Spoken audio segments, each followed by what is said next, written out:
are we today? Good.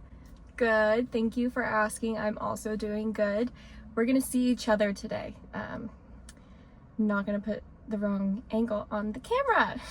So today we're going to be talking about the hallway effects. It is something I keep yapping about and really truly believe that social media, in an analogy, is like the hallway of life. Just like in high school when you would walk down the hallway and you'd be seen by everybody, but it's not like you talk to them, but like you see them and you know kind of what's happening because you can see who's walking with who, what's happening.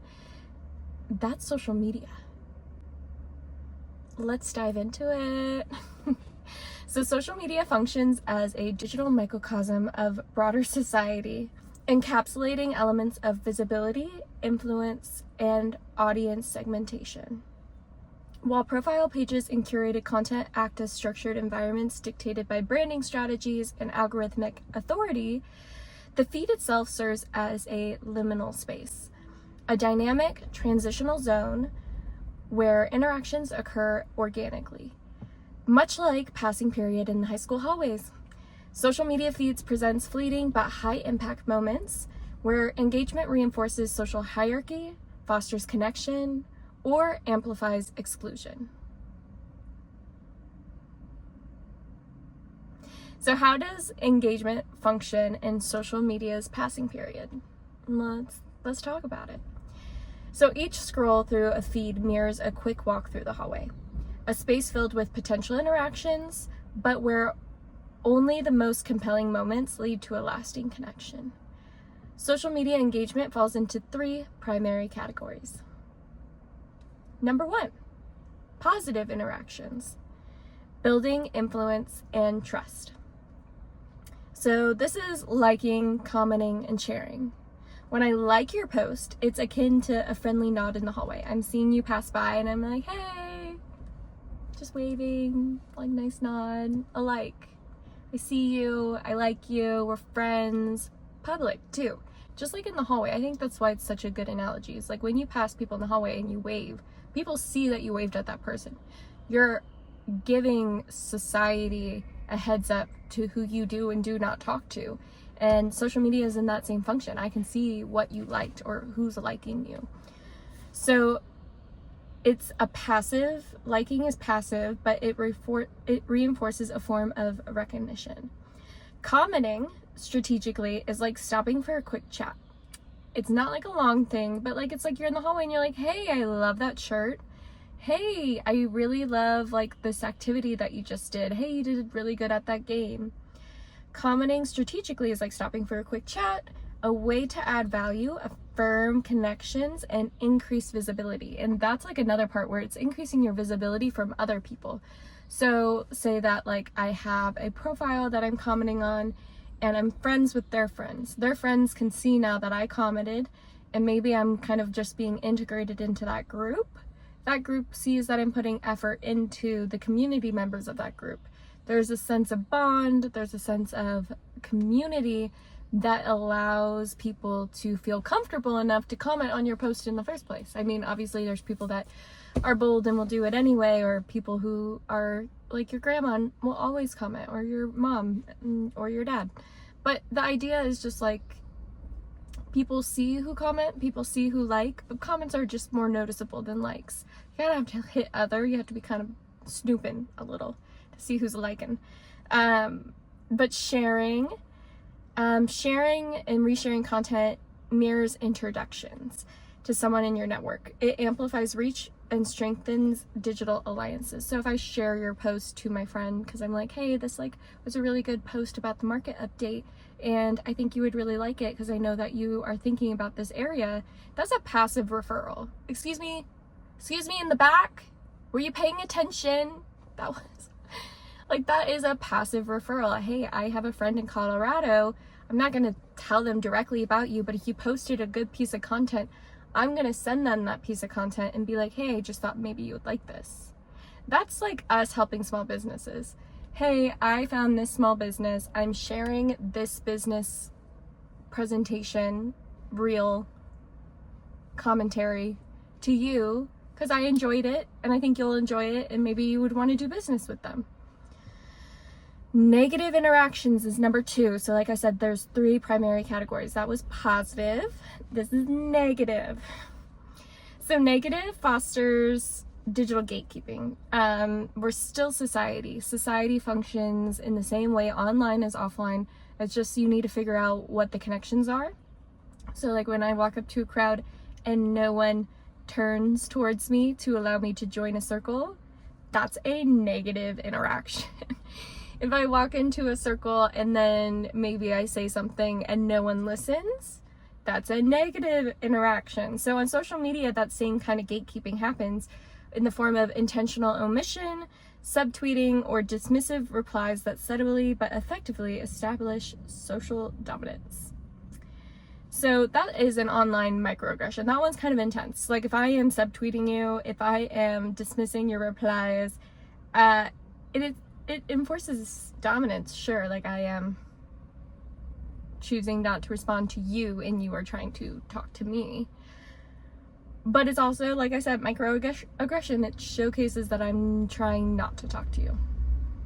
And in this attitude, we have also excluded through lack of engagement. This one's more passive versus the other one was a little bit more in your face. So passively not engaging with your content, which that's not to say that's always true. Like I could just not see you on the feed because algorithmically we're just not matching, meaning you don't post enough for my algorithm to know that we're close friends, or say that I just have a really busy feed about a niche category and like you're in the opposite category just with the way your profile's read by the algorithm.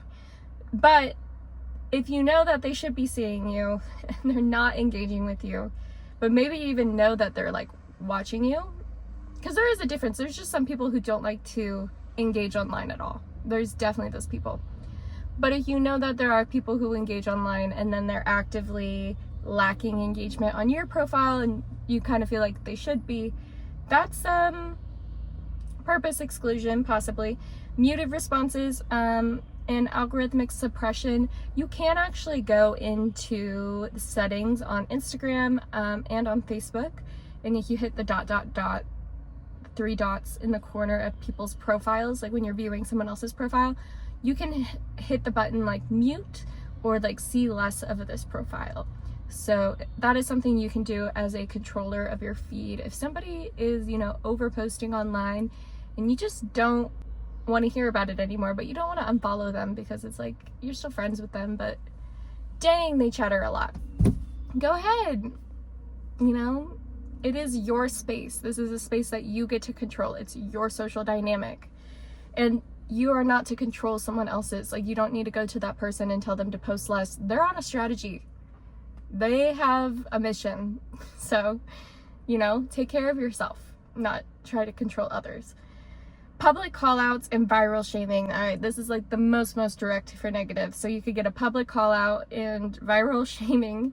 I always like to think of like the jokes online where it's like the help group of people who have been hated on by the internet. But this is high visibility reputation attacks, where one misstep could lead to digital isolation or negative brand association. And I think a large part of why Gen Z marketing is so good at the juice of what social media is because we actually went through high school with social media. So there was an aspect of, you did the wrong post, you weren't supposed to do this or that, and you did it on the public forum. And so in person, we're going to shame you for that. And there's just an aspect of micro ways that this kind of feeling can happen, of viral shame or public call-outs. But then there's also the very, very viral moments of like very big public figures getting canceled, or, there's a lot of aspects of this that is good. We can call out our public representatives stronger than we ever have in the past. And I think it goes to show how scary that power is when you think about people who have those platforms who are scared to speak out. Like if you think about the Taylor Swift documentary, which also talked about the Dixie Chicks, but the Dixie Chicks on stage mentioned what politician they preferred back in the day. And they were met with a lot of news media outlash. And because of that, people who have platforms in the current method where they could post about it in a second, they just need to turn on their phone and state their feelings and post it, and millions of people can see it, and they're afraid to make comments of that nature because of viral shaming. And I think that's very interesting, because there is a sense of, we need leadership, and we need leadership to have checks and balances. And it's never been easier, but we've never been more scared of it, because it's still power, and power is scary. So public call-outs and viral shaming is definitely a negative, and it's definitely a very powerful one that we have as our advantage as community members. Sometimes speaking an opinion that people need to hear isn't always appreciated, truly. I always think of the movie, just watched it, the stock market crash one. Gosh, what is that called? I forget it.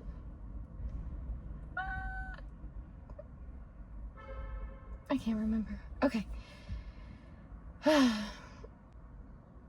Neutral interactions, number 3. Of the 3 primary categories, we had positive, we had negative, and neutral. So for neutral, many users scroll without engaging at all, much like walking through the hallway without making eye contact. Except it is eye contact. It's like the person walking through the hallway, no eye contact, but they still see you. But online, you know, you can stare as much as you want. No one can see you staring. You're definitely staring, but you're scrolling without engaging. It's a quiet passerby, but impact does not discount people who are not engaging. If I see your post and I don't engage with it, but then I call you later because we're catching up and I'm like, oh my God, like I loved your trip. I saw it on your Instagram. That's a positive benefit from your post that did not play in an algorithmic way, but I would say is even stronger. Like that is the higher ROI. I don't care about likes. I don't care about views. I care about that you saw me and that we are still connected because you saw my life. Like we are catching up with each other through this digital liminal space. And because of that, when you call me, it feels like you kind of know already that I went on a trip. And I appreciate that you are keeping up with me and that I'm going to tell you more about it because I feel like we're connected like that. That's the juicier ROI to me. I don't think likes and views are the biggest. I think it's the people that you care about still know what's going on in your life. Their behavior is observational rather than participatory, consuming content without contributing to the conversation, which that's just like public forum meetings too. Like you can have one person that takes up the forum speaker, microphone, says everything, but there's a crowd listening. And the listening crowd is a lot more powerful to own, like as a conversational aspect of how many people you have following you. If these people are watching you and they really are focusing on what you're saying, that means you're talking well. Like I said earlier, where you have somebody that maybe you want to mute, conversations in the hallway, like there might be that one person in the hallway that you're like, oh, I wish I saw them more, you know? Like they don't come in this hallway that often, but when they do, I'm like so hyped to see them. And that's the energy you want to bring, but you don't want to be that person in the hallway where you're like, oh my God, like avoid eye contact, it's them again, like because they're always in the hallway, and you know when you get stopped by them you have to chat for like 20 minutes and you don't have 20 minutes and you're like, God, stop talking to me. Just kidding, there's like no one like that I know. Okay, but there is an aspect to that attitude. Like think about like the consistent person that always waves to you. You feel really good about them, like you see them basically every day. You're not annoyed by them. You love seeing them. It's just like a constant in your life and it's good. And then there's that person that comes in out of nowhere and like you're really excited to see them sparkle. While individuals who are neutral do not shape discord directly, their silent presence impacts algorithmic reach. So that person who sat and watched my entire video allows the algorithm to know that this profile is a consumer that enjoys my content. And so that helps them reach the next person who is similar to that same profile. And as the platform tracks what's being viewed, even without explicit engagement, it's silent Yes, but the computer knows what's going on still, and that plays into how it continues to go on after. So, how impact is created in social media hallways. On social media, impact is determined by visibility, consistency, and perception. Unlike curated long-form content, feed interactions are quick, impression-driven, and cumulative. So what I mean by cumulative, it means I can then, after seeing one video, click on your profile and see everything. And if I liked your video enough on the first one, and I'm curious what else you do more, it's kind of like window shopping, which I mentioned earlier. I am liking what I'm seeing in this passing by space in the hallway. Then I'm gonna walk into your shop. I'm gonna click on your profile. I'm gonna scroll through, and based off of how you've been participating is your cumulative impact on how your visibility is, how your consistency is, and how I perceive you. So establishing presence through visibility. Constantly appearing in high traffic comment sections or timely engagement on trending topics creates recognition of being on beat. You know, like what niche topics and what niche activities are you staying in tune with? And that audience will follow that rhythm. So for example, I actually think churches are doing an amazing job on social media these days. And I really like the content, especially because it focuses on community. Like basically their job of content, their goal is to get people to come to church, which is a product-driven sales of community, which I love watching them and how they're playing on it. So when you're watching a trend go in a niche, it's kind of like other churches follow a church, like other churches follow other church accounts. So when one church does something, then the other church will do it. And then if people really like it, it becomes a viral moment. And that viral moment can extend out of a niche bubble. But you could say that it maybe just stays in the niche bubble. So are you in the mainstream trends? Are you in a niche trend? And do you do both? That kind of speaks to how savvy you are, but that also doesn't speak to authenticity though. So digital charisma, whether through humor, insight, or bold takes, boosts memorability and shareability. When I think about who you are as a person, that should reflect in the content that you make. So if it is a trend, how are you doing it in your way? Are you more funny? Are you more serious? And that should be in how you make the content. Because I think of this example where I saw the end of the year recap when it was like, and with that, 2024 comes to an end. And then it like played all the music. That was the recap of the year. When those videos were coming out, Reese Witherspoon did one. She made it how I would make it. Super cute. Loved it. The vibes were basically like what kind of everyone was doing. It's how I would do it. And then I watched Lindsay Lohan do her 2024 recap.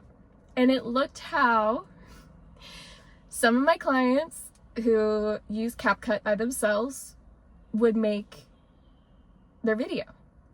But do you know what that told me? That made me feel like Reese paid somebody to make hers and Lindsay made hers by hand.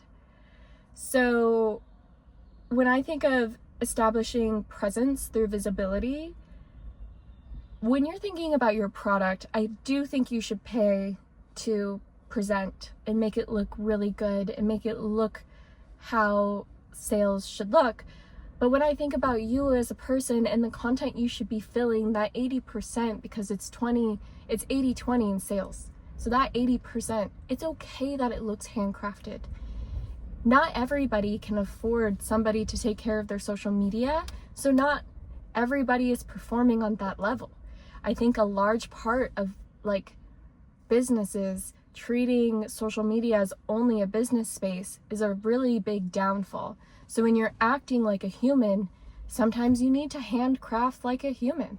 And so when I watched Lindsay Lohan's versus Reese Witherspoon, I was like, Lindsay's here. Like Reese's lights are on, the store is open, but I don't think Reese is always in the store.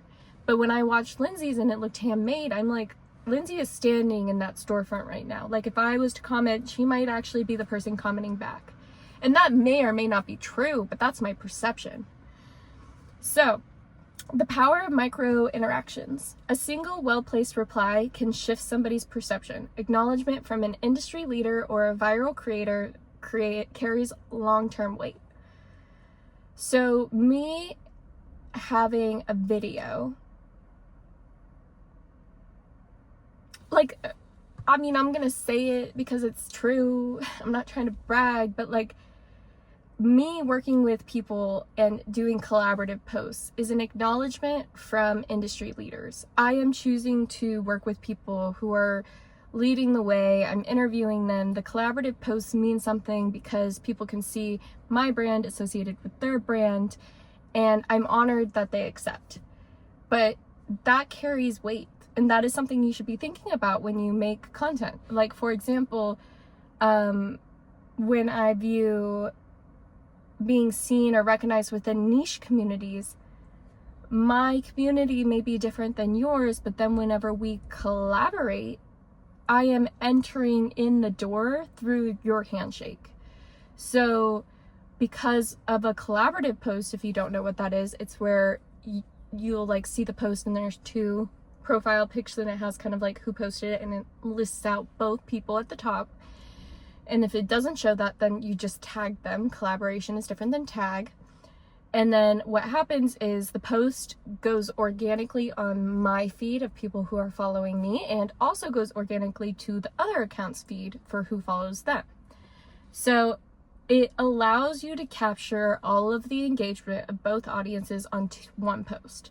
The opposite option was for both of the profiles to post separately. And so then only one niche, or like each person that posts will only get their audience's engagement. So the combo effect is really effective because it allows all the engagement to be gathered. So you have two people's engagements coming together, which makes for a higher spike. And that plays into your metrics for both accounts, meaning like when I search your engagement calculator rate, that's going to go into your calculator rate. So if you had one video go viral because the media producer that you always make content with always has really high engagement, then you will benefit from that. And vice versa. The content that allows people to find you, that like puts you in a stream. If I'm following somebody and then they did a collaborative post with you, and then I kind of look into who you are based off of what you have up on your profile, that consistency, that visibility, and that perception I make of you, I may follow you because I was now exposed to you. So that's the power of micro interactions. Symbolic social currency. If we're looking at engagement being reciprocal, building relationships through consistent interaction increases the likelihood of return engagement and long-term connections. I actually like to say ROI of social media isn't very well captured by likes at all. Because when I see likes, what that means to me is that I've been doing a really good job networking in person or through my outbound communication. So I think you get what you give. And so if I have a lot of likes, it means I'm really in the community right now, and people are happy to see me and they're happy to support me because they felt supported by me already. I don't think a lot of people like to give for no reason, quite honestly. But obviously there is a point where you shift into being a public figure. When you hit millions, when you hit 100K plus followers, you're kind of in a different category. You have fans. But if you're in that, like, I'm going to say 50K and below, you have a community. And I think a community requires effort, and effort is reciprocated. So if you are putting effort into your community, they will put effort back into you. So engagement being reciprocal is very key. If you want likes and dislikes, or likes, you don't want dislikes. If you want likes and comments, you got to be leaving likes and comments. And that's social currency. You're building up. Maybe you haven't posted in a while, but you know you've been like putting in that work. That next post is probably going to spike in engagement because you have all of this pent up social currency to cash in.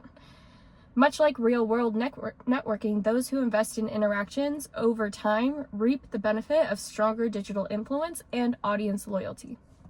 I also like to think of like Taylor Swift, and she used to do videos with people on YouTube. And that was a huge part of why she gained so much traction very quickly, was because she was engaging with the audience where they were. And that's just like a huge thing. Obviously, she's a bigger scale model, but you know, it was felt, it was seen, and it was heard by the public. So what you give matters just as much as what you post. Posting content is essential, but it's only half of the equation. Outbound engagement, how you interact with others, shapes your perceived influence, trustworthiness, and visibility just as much as inbound posting. Why outbound engagement drives sales? It builds familiarity and trust. The more people see you engaging, the more they remember you when they need your services. If I have somebody who is ghosting me or like hasn't responded to my message in a minute, I'm not gonna message them again. But if I see them on social media posting, I might like their posts or their stories just a little bit more, just to keep me top of mind, so that they don't forget that maybe we have a chat that is a little unfinished. But it's a passive way to be annoying without being annoying. And also a positive way. Like maybe they're annoyed that you keep bumping into them because they know why you're doing it. But at the same time, why do you post? You want that engagement. You want that like. You want that feeling of like the community likes you. And maybe that's not true. Like, yes, you have confidence. You don't need people to validate you. But at the end of the day, a like doesn't make me sad. No likes doesn't make me sad either. But I am less sad. I mean, not sad, but like, you know, I have more positive feelings when I get a lot of likes on a post. So, increased reciprocity. People are much more likely to engage with your content when you engage with theirs first. Expands network and reach. Thoughtful comments and shares introduces you to audiences and potential leads. This is why outbound drives sales. Like, even leaving a comment, like I said earlier, leaving a comment on someone else's post exposes you to the people who would also comment on that post, which maybe aren't your normal friends, but could be your friends. Strengthens client relationships. A like or a comment on a past client's post keeps the relationship warm for future referrals. Like, obviously, you work with them till they get to that finish line with you. The finish line is there. You guys have passed it.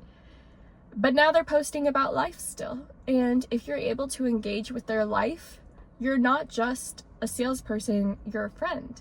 And when you bound into that friendship, especially when you started on the foot of professionalism, it's really easy to go back to professionalism because they know that you'll be there for them because you have been there for them, even when you weren't being paid to. And it was indirect, it wasn't a lot of work, but it was felt.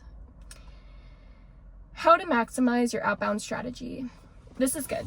Okay, get your notes ready. Okay, so comment with intention, move beyond generic responses, provide insight, encouragement, or humor that stands out. Use ChatGPT. It's not cheating.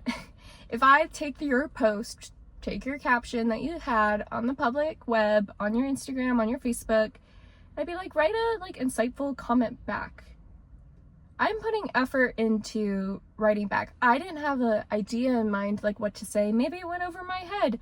Maybe it's something in life that I just haven't experienced yet, or I couldn't directly relate to. But I want to show empathy.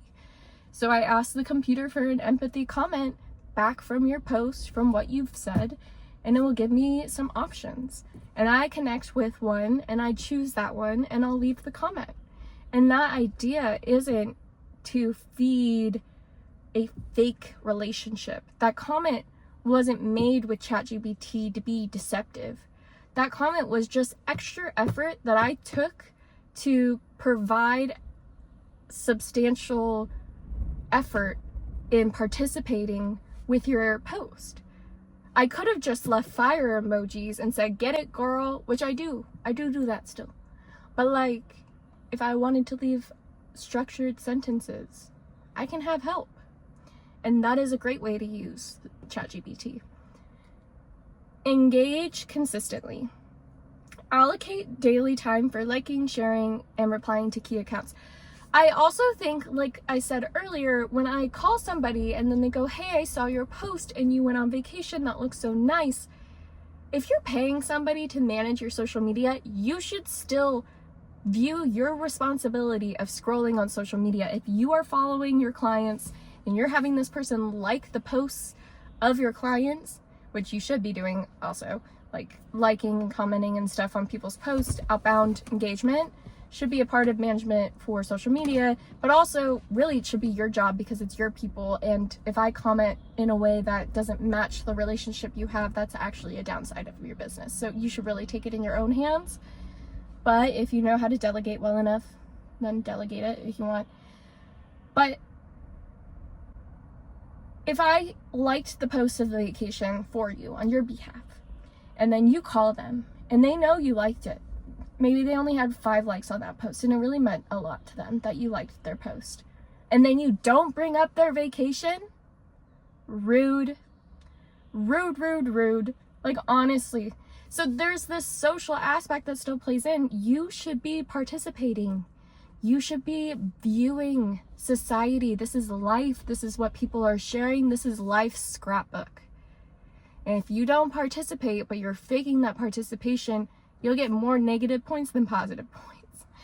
And so you should be allocating time to like, share, and view people so that you know what's happening with people. Especially if you're selling to people, you want to know what's going on in people's lives. So maybe make it in the morning, maybe make it at night, maybe in the middle of the day, have a scroll, make it part of your homework, especially if you're selling online. Personalize interactions. Use DMs sparingly but effectively. Acknowledge milestones, congratulate achievements, and check in authentically. DMs are definitely a really great place to have a bonding relationship where you're trying to maybe generate somebody from a lead to an actual client. And it's a very safe space. I didn't realize this wasn't common knowledge, but like for us younger generations, when we meet people as strangers at the bar or strangers in passing, in networking conferences even, we share socials. Social media is like where we start a relationship, and then you build into having a direct contact information, meaning cell phone numbers.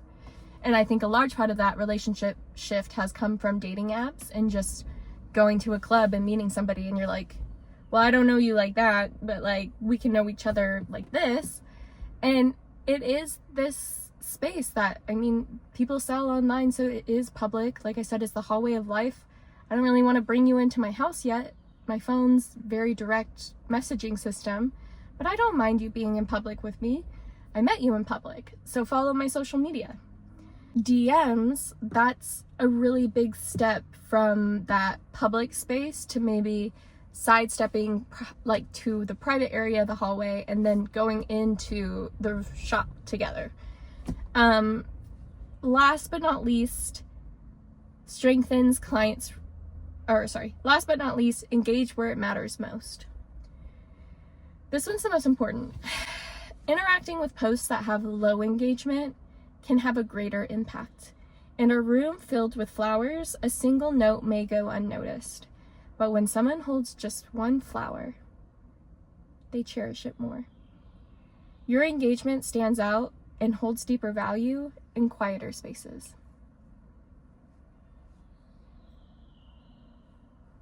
It's just true. Ultimately, the hallways of school are not pathways between classrooms. They're stages where identity is built. Relationships are formed and human need for connection plays out in real time. By treating social media like a hallway rather than a stage, you position yourself in a flow of digital conversation, creating opportunities for organic discovery, relationship building, and ultimately, sales growth. Let's chat again soon. Gibbs. Thanks for being here. I really love this one. I really love the sentence, when you treat social media like a hallway rather than a stage. Like, that's it to me, where we're all here together. And if you're always holding the microphone and just talking to people, like, you're not really participating. And I don't think we're all trying to become influencers. I don't think we're all trying to go viral. I think we're all trying to build the feeling that we're missing in life sometimes, which is constant community.